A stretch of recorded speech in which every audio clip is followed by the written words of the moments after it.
Good morning, mentors. Myself, Surabhi Sakla from Jack and Jill Education.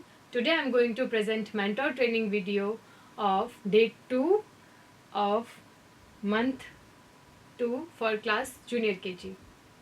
जैसा कि आपको पता है कि आज आपके बच्चों का आपके साथ दूसरा ही दिन है, तो इन जनरल आप बातचीत करिए बच्चों को नई क्लास कैसी लग रही है और उन्हें कैसा फील हो रहा है, क्या उन्होंने नए बच्चे जो आए हैं उनको अपना दोस्त बनाया है। कुछ नए बच्चों से आप बातचीत करिए कि उन्हें कैसा लग रहा है और उनका फर्स्ट डे कैसा रहा, ये उनसे ज़रूर पूछिएगा क्योंकि उनका पहला दिन था आपके साथ। तो इसके बारे में बातचीत करेंगे तो बच्चों को बहुत अच्छा लगेगा। उन्होंने घर जाके क्या बताया, किस किस को स्टोरी सुनाई, क्या क्या गेम खेले, ये सारी चीज़ें आप बच्चों से हमेशा अगर पूछेंगे तो धीरे धीरे वो घर पे भी बातचीत करना शुरू करेंगे। पेरेंट्स तो पूछते ही हैं, लेकिन अगर टीचर भी उनको पूछेगा तो उन्हें अच्छा लगेगा और एक हमारे पास फीडबैक आएगा कि हाँ पेरेंट्स को भी अच्छा लग रहा है या बच्चा घर जाके बता रहा है या नहीं। फिर इन जनरल कॉलिंग तो हम जब करेंगे 4-5 डेज़ के बाद, उससे तो आपके पास फीडबैक आएगा ही, लेकिन एक आप बच्चे से इंटरेक्शन करेंगे तो वो एक टच को फील करेगा। उसको लगेगा कि हाँ मेरी मैम मेरे घर वालों को जानती है, उनसे बात करती है, वो कभी भी पूछ सकते हैं। ये भी बच्चे के माइंड में रहता है तो बच्चा थोड़ा अलर्ट रहता है कि हाँ मुझे घर जाके ये चीज़ बतानी है। ठीक है, चलिए तो हम अपने दिन की शुरुआत करेंगे हमारी स्टोरी के साथ। और आज की हमारी स्टोरी रहेगी जो हमने कल पढ़ी थी, 2 cats एंड अ मंकी, 2 बिल्लियाँ और एक बंदर। तो जैसे हमने कल शुरुआत करी थी, आप अपने बच्चों से स्टोरी के कैरेक्टर्स पूछिए, उनसे पूछिए कि क्या उन्होंने घर पे बिल्ली देखी थी कल, क्या उन्होंने कल बिल्ली को खाना दिया था, और फिर वही फेवरेट फूड और थोड़ा उनकी वॉइस के साथ। और आप बच्चों से बोले कि अगर वो साउंड निकाल सकते हैं तो निकाल के बताएं बिल्ली कैसे बोलती है, थोड़ा एक्शन के साथ में। बिल्ली किस तरह से म्याऊ बोलती है, या मंकी किस तरह से ची करता है, या मंकी की क्या आदत होती है। आप बंदर से कोई चीज़ मतलब जैसे आप उसको कभी चिढ़ाते हैं तो वो किस तरह से गुस्सा करता है, इस तरह से कुछ फेस एक्सप्रेशन के साथ आपको बच्चों को हंसाना है। उससे बच्चे आपके साथ इजीली सेटल डाउन हो जाएंगे। जब आपके बच्चे सेटल डाउन हो जाए तो आप स्टोरी की शुरुआत करें। बच्चे को स्टोरी से रिलेटेड आप सवाल पूछेंगे पहले तो, कि कल बिल्लियों ने झगड़ा किया था तो क्या हुआ था, क्या हमें झगड़ा करना चाहिए, और जैसे आप शेयरिंग करते हैं, बिल्लियाँ अगर मिलकर खा लेती पहले तो उनका पनीर कम होता ही नहीं, लेकिन उन्होंने झगड़ा किया तो बंदर ने उनका पनीर हेल्प करने के बहाने कम कर दिया। इस तरह से हम झगड़े से होने वाले नुकसान और फ़ायदे बच्चे को समझा सकते हैं। जब आप एक बार स्टोरी नरेट कर लें तो फिर बच्चों से बोले कि वो कुछ उनके माइंड में अगर सवाल हो तो वो ज़रूर पूछें कि क्या उनको भी कुछ आइडिया आ रहा है कि वो बिल्ली की किस तरह और हेल्प कर सकते थे। इस तरह के सवाल इन जनरल हमें पूछने चाहिए। अब आप अपने बच्चों को स्टोरी सुनाएंगे, आपको फिर से एक्सप्लेन करना है कि किस प्रकार बिल्लियाँ भोजन की तलाश में निकली थी, उनको एक पनीर का टुकड़ा मिला था, फिर दोनों ने उसको हाफ किया तो एक टुकड़ा बड़ा और एक छोटा हो गया था। दोनों इस बात पर बहस करने लगी कि बड़ा टुकड़ा कौन लेगा, और इसी बहस के चलते बंदर पेड़ से नीचे उतरा और उन्होंने उनसे पूछा कि क्या मैं तुम्हारी मदद कर दूं। तो बिल्लियों ने हाँ कर दी और बंदर ने मदद के बहाने उनके आधे से ज़्यादा पनीर को ख़त्म कर दिया। और जब पनीर थोड़ा सा रह गया तो दोनों बिल्लियों को एहसास हुआ कि उन्हें झगड़ा नहीं करना चाहिए था, झगड़ा करना बुरी बात होती है। तो फिर वो अपने बचे हुए छोटे छोटे पनीर के टुकड़ों को लेकर के वहाँ से चली गई और उन्हें कसम खा ली कि हम आगे से कभी झगड़ा नहीं करेंगे। तो इसी तरह से आप बच्चों में झगड़ा नहीं करने की आदत की एक नई आदत को हम बच्चों को सिखा सकते हैं। चलिए इसके बाद हम चलते हैं हमारी नेक्स्ट स्लाइड पे। नेक्स्ट है हमारी स्टैंडिंग लाइन।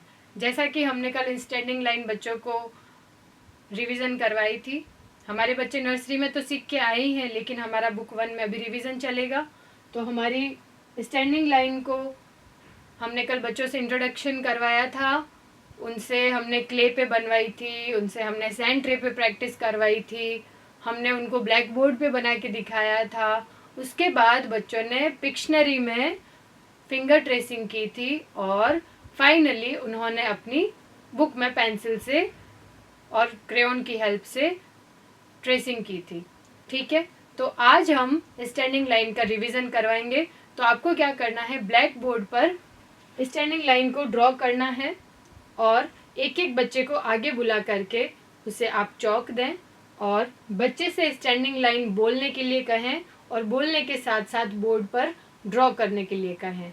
तो इस प्रकार से जब आपका स्टैंडिंग लाइन, सारे बच्चों की टर्न आनी चाहिए, जब आपका स्टैंडिंग लाइन कंप्लीट हो जाए तो आप उनको आगे बुला करके स्टैंडिंग लाइन के कुछ ऑब्जेक्ट्स भी दिखा सकते हैं। किसी बच्चे को खड़ा कर दिया आपने, और जो हमने पिक्शनरी में पेज देखा था कल, उसमें जो ऑब्जेक्ट्स थे उन ऑब्जेक्ट्स के बारे में भी आप बात कर सकते हैं। इस तरह से बच्चों का बहुत अच्छे से रिवीजन हो जाएगा स्टैंडिंग लाइन का। नेक्स्ट हम चलते हैं हमारी स्लाइड पे। आज है हमारा प्ले टाइम।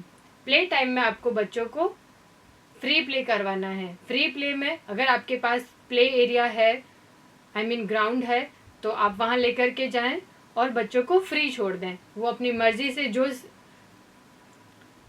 मर्जी से जिस प्रकार से खेल रहे हो उनको खेलने दें, लेकिन आप उन्हें मॉनिटर ज़रूर करें। अगर आप नहीं जा रहे तो आप अपने को टीचर को ही भेजें, लेकिन बच्चों को अकेला नहीं छोड़ें। और अगर आप प्ले ग्राउंड में नहीं लेकर के जा रहे हैं तो जो आपका प्ले रूम है, जहाँ बच्चों के टॉयज़ हैं, उनके लिए स्विंग है, उनके लिए स्लाइड है, उस रूम में भेजें। लेकिन बच्चों को हमें फ्री छोड़ना है कुछ देर खेलने के लिए। इससे हमारे बच्चों का ग्रॉस मोटर और सोशल इमोशनल स्किल्स डेवलप होती है। ग्रॉस मोटर यानी कि उनकी हाथ और पैरों की मसल बिल्डिंग पे वर्क होता है, और सोशल इमोशनल यानी कि जब बच्चे ग्रुप में खेलते हैं तो टॉयज़ को शेयर करना सीखते हैं। जब बच्चा झूला झूलने जाता है तो अकेला बच्चा तो थोड़ा मुश्किल होता है उसके लिए झूलना। अगर वो अपनी फ्रेंड की हेल्प लेगा, यानी कि उसके अंदर उसकी सोशल इंटेलिजेंस डेवलप हो रही है। बच्चा थोड़ा, जब कोई एक बच्चा दूसरे बच्चे से मदद मांगेगा तभी उसके अंदर इमोशनल स्किल भी डेवलप होगी। बच्चे को थोड़ी रिस्पॉन्सिबिलिटी वाला सेंस भी आएगा। उसको लगेगा कि मेरी टर्न थी, मैंने झूला झूल लिया है, अब मेरे फ्रेंड की टर्न है, उसको झूला झूलना चाहिए। तो ये आप दूर खड़े होकर ऑब्जर्व करेंगे और बच्चों को फ्री खेलने दें।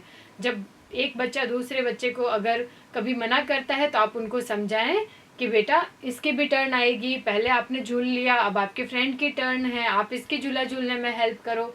इस तरह से आप समझाएंगे तो हम बच्चों में सोशल और इमोशनल स्किल भी डेवलप कर पाएंगे। नेक्स्ट हमारी स्लाइड है नंबर टाइम की। झूला झूल के फ्रेश होके आ गए हैं, बच्चे बहुत खुश हैं। उसके बाद आप अपने बच्चों को राइटिंग की शुरुआत कर सकते हैं। राइटिंग में आपको चाहिएगा इनकी क्लास एक्टिविटी बुक का पेज नंबर 4। हमने 1 to 10 कल रिकॉग्नाइज किया था। स्टैंडिंग लाइन के बारे में भी हमारी बात हो चुकी है, और जब आपने नंबर 1 रिकॉग्नाइज करवाया था कल, तो नंबर 1 से रिलेटेड जो ऑब्जेक्ट्स थे उनको आज फिर से आप क्लास में शो कर सकते हैं। नंबर 1 के ऑब्जेक्ट्स को रख के उनसे पूछिए कि 1 ऑब्जेक्ट इन नंबर में कितना होता है। तो आप बच्चों से बोले कि वो आगे आएँ और एक ऑब्जेक्ट को उठा के दिखाएं कि ये होता है एक ऑब्जेक्ट। जैसे आपको नंबर 1 के ऑब्जेक्ट को बच्चों से इंट्रोड्यूस करवाना है तो आप सामने ऑब्जेक्ट्स को रख दीजिए मिक्स करके, और बच्चे से कहें कि वो एक टॉय या कोई भी एक चीज़ उठा के दिखाएं। तब बच्चा अगर 2 उठाने लगे तो आप उनको बताएंगे कि नहीं बेटा 2 नहीं उठाना है, उसको वापस रखवाएं और एक चीज़ उठाने के लिए बोलें। उस बच्चे को सामने खड़ा करें। इस प्रकार आप एक एक बच्चे को आगे बुलाएं और एक एक टॉय या ऑब्जेक्ट जो भी आपने क्लास में रखा है वो बताएं कि ये होता है 1 ऑब्जेक्ट 1 थिंग नंबर 1। इस तरह से एक बार जब ऑब्जेक्ट्स का इंट्रोडक्शन हो जाए, नंबर 1 का इंट्रोडक्शन हो जाए, तो उसके बाद आप अपने ब्लैक बोर्ड पर नंबर 1 को ड्रॉ करेंगे और बच्चों से ट्रेसिंग करवाएंगे। आप करेंगे 1 पे ट्रेसिंग अपने ब्लैक बोर्ड पे, और साथ ही साथ आप बच्चों को क्रेयॉन्स डिस्ट्रीब्यूट कीजिए। आपके को टीचर को बोलिए कि वो बच्चों की बुक ओपन करवाएं। बुक में पेज नंबर 4 पे आप देखेंगे कि आपको यहाँ पे 2 एप्पल्स दे रखी है। अब आप बच्चों से पूछिए कि इसमें नंबर 1 कौन सा है। जब बच्चे ब्लैक बोर्ड पे देखेंगे, जब बच्चे ने 1 ऑब्जेक्ट उठाया है तो उसको पता है, और जैसे उसको बोर्ड पे दिखाई दे रहा है कि नंबर 1 किस तरह से बनता है, नंबर 1 की फॉर्मेशन कैसी है, और वो नर्सरी में भी करके आया है, तो उसके लिए ये ज़्यादा डिफ़िकल्ट टास्क नहीं है, वो 1 को इजीली रिकॉग्नाइज कर लेगा। आप फिंगर ट्रेसिंग करवाएं, 1 में उसको कलर करने के लिए बोलें, और क्रेयॉन की हेल्प से बच्चे को बोले कि वो नंबर 1 का अनुरेखण करें, इसकी ट्रेसिंग करें इस तरह से, और साथ साथ में बोलते भी जाएं नंबर 1। इस प्रकार से जब आपकी ट्रेसिंग कंप्लीट हो जाएगी, और नर्सरी में भी बच्चे लिख करके आए हैं, तो यहाँ पे ज़्यादा बच्चों को लिखने में मुश्किल नहीं होगी, तो वो इंडिविजुअली लिख सकते हैं। अब आप उनको चाहे क्रेयॉन्स दें चाहे पेंसिल दें, बच्चे को ये फॉर्मेशन अच्छे से पता है। तो यहाँ पे जो नीचे वाले बॉक्स है, यहाँ पे हमने ट्रेसिंग के लिए उनको हेल्प नहीं दी है, और बच्चा फ्री हैंड राइटिंग करेगा। तो यहाँ पे आप बच्चों को इस बॉक्स के अंदर 1 बनाने को बोलेंगे तो बच्चा इजीली बना सकता है इस तरह से 1। और आप उनके साथ साथ अगर किसी बच्चे को हेल्प की ज़रूरत है तो आप बोर्ड पे बना सकते हैं। आप अपने को टीचर को बोल सकते हैं कि वो अपने ऑब्जर्वेशन में बच्चे की एक्टिविटी बुक का वर्क अच्छी राइटिंग में उसकी हेल्प करते हुए पूरा करवाएं। ठीक है। इसके बाद हमारा है रिफ्लेक्शन टाइम। फिर से हमें बच्चों से बात करनी है कि हमने पूरे दिन में क्या क्या किया था।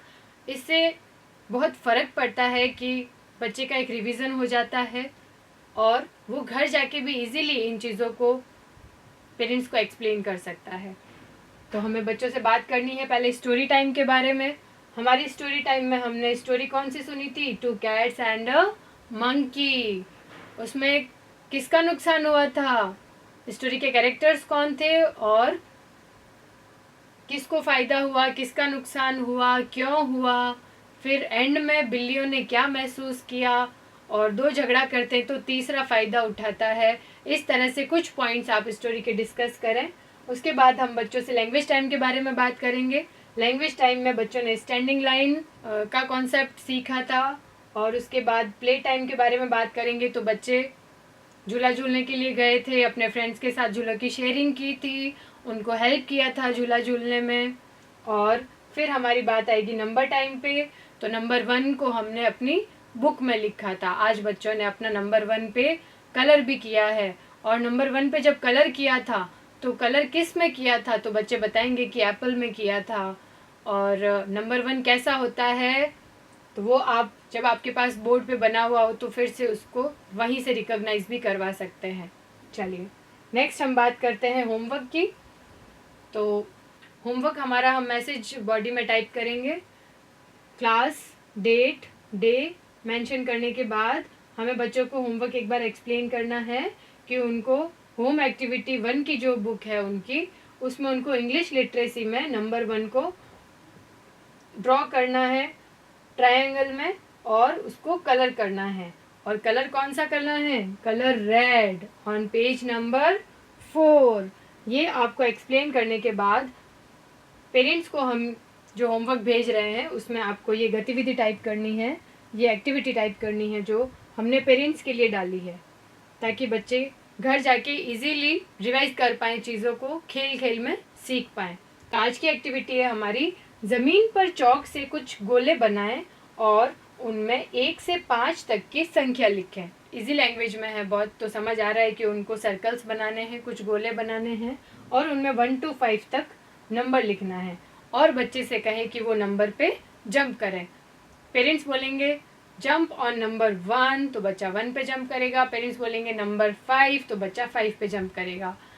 ये वैसे बहुत सिंपल लैंग्वेज में है, तो आपको इतना एक्सप्लेन शायद नहीं करना पड़ेगा पेरेंट्स को। They can easily understand this. I hope this video will help you. Thank you.